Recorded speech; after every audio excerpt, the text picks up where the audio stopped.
Le deuxième grand sujet d'éducation qu'on a dans l'entreprise, c'est de faire travailler les gens ensemble. Alors, la plupart des entreprises, chacun pense que s'il résout les problèmes dans son coin, dans son service, au final, si chacun faisait son boulot, au final, ça se passerait bien. Bon, c'est pas faux.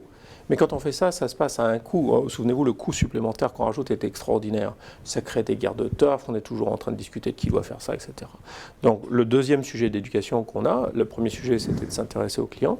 Le deuxième, c'est du sujet d'éducation, c'est de donner un sens commun que les gens cèdent dans l'entreprise au lieu de se tirer dans les pattes. Donc pareil, on va se servir des outils du Lean. Chaque outil porte une idée.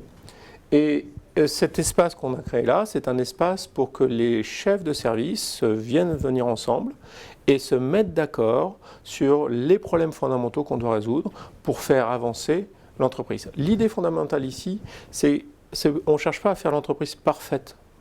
On va chercher de la performance par la dynamisation de l'entreprise. À nouveau, c'est une idée assez révolutionnaire. On revient toujours sur le point de fond. On pense que l'entreprise va bien, on ne pense pas que les gens sont nuls ou qu'ils font n'importe quoi. On pense que l'entreprise va bien, mais on veut plus de performance et on veut la dynamiser. Pour la dynamiser, on veut éduquer les gens à mieux travailler entre services. Donc comment on fait? Le premier truc, on s'occupe du sens. Et le sens, à nouveau, c'est ce qu'on discutait tout à l'heure avec le mur client. Le sens, c'est la valeur pour le client. Donc la première chose que vous voyez ici, c'est le sujet actuel, pas dans l'absolu, là tout de suite, le sujet sur lequel l'ensemble des chefs de service travaillent ensemble pour donner de la valeur supplémentaire aux clients. Donc là ici, l'idée c'est qu'on va donner, dans le cadre de l'APM, l'idée c'est qu'on veut ouvrir les clubs à des perceptions plus internationales pour donner aux patrons d'entreprise, aux adhérents de l'APM une vision de ce qui se passe à l'international.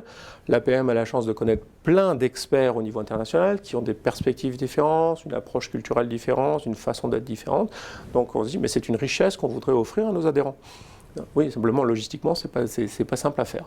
Donc ici, on s'est donné comme mission de comment est-ce qu'on va travailler ce problème. Donc on dit voilà ce qu'on veut faire, ce qu'on appelle en ligne le plan. On dit comment est-ce qu'on recrute des experts internationaux, comment est-ce qu'on les fait intervenir. Après on se fait un plan d'action, on dit bon, on y a beaucoup réfléchi, on va activer le réseau, on va adapter les processus de programmation, on va mesurer les effets que ça a sur les clubs, on se donne un horizon de temps pour savoir si on n'y arrive pas, on voit nos difficultés.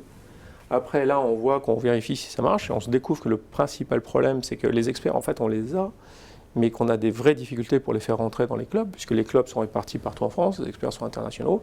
Et du coup, et dans le dernier cas, le ACT, ça veut dire quelles conclusions on en tire. Collectivement, collectivement, on se rend compte que d'habitude, on programme les experts en fonction des besoins des clubs. Quand on fait venir un grand expert du Canada, il faut qu'on ait une façon différente d'aborder les clubs pour dire le grand expert vient, comment est-ce qu'entre clubs vous vous organisez pour qu'il puisse intervenir dans une période de temps. C'est des trucs assez concrets. Hein.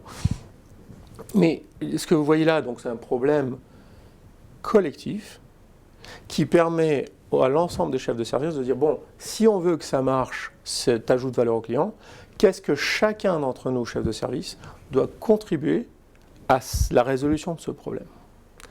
Ce qui nous amène à voir un truc fondamental du Lean. Vous voyez que maintenant, on n'est plus en train de juste se dire « Oh, on a envie de faire ça », mais on est en train de commencer à exprimer nos challenges, c'est-à-dire quels sont les problèmes qu'on a à résoudre. Donc on le voit bien dans ce cas de figure. Un des problèmes de l'entreprise française, il est clair que c'est l'exportation, il n'y a pas de débat, on le sait depuis toujours. Il est clair qu'un des problèmes de l'exportation, c'est le manque de familiarité des chefs d'entreprise français avec d'autres cultures, avec d'autres marchés, avec d'autres façons de faire.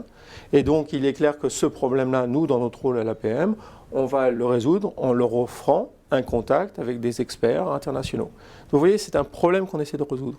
Et puis, après, une fois qu'on a défini ce problème-là, on va se mettre en ordre de bataille sur l'ensemble des services pour voir en termes d'organisation, en termes de matériellement, en termes de logistique, qu'est-ce que ça veut dire, quel est le business model, comment est-ce qu'on s'en sort, etc.